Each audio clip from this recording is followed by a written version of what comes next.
মায়ের অপুষ্ট শৈশবেই লুকিয়ে ভবিষ্যৎ ডায়াবেটিসের ঝুঁকি, বিস্তারিত জানবো। গর্ভাবস্থায় জেস্টেনাল ডায়াবেটিসকে এতদিন সাময়িক সমস্যা বলে মনে করা হলেও পুনের ম্যাটারনাল নিউট্রিশন স্টাডি 30 বছরের গবেষণা এই ধারণা ভেঙে দিল।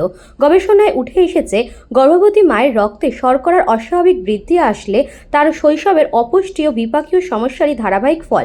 এই সমস্যা নিঃশব্দে পরবর্তী প্রজন্মের মধ্যে সঞ্চারিত হচ্ছে। গবেষকদের মতে, শৈশবে পর্যাপ্ত পুষ্টির অভাবে অনেক নারীর অগ্নাশয় সঠিকভাবে বিকশিত হয় না, ফলে শরীরে ইনসুলিনের ঘাটতি তৈরি হয়।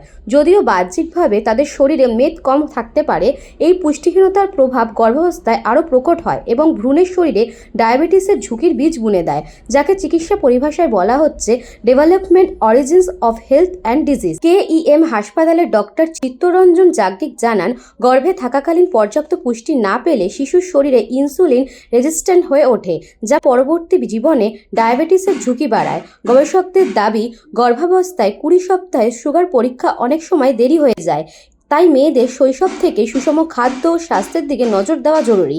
জাতীয় প্রেক্ষাপটে নতুন চিকিৎসা ও নির্দেশিকা সচেতনতা ছাড়া এই সমস্যার মোকাবিলা সম্ভব নয়। নিউজ বঙ্গ টাইম।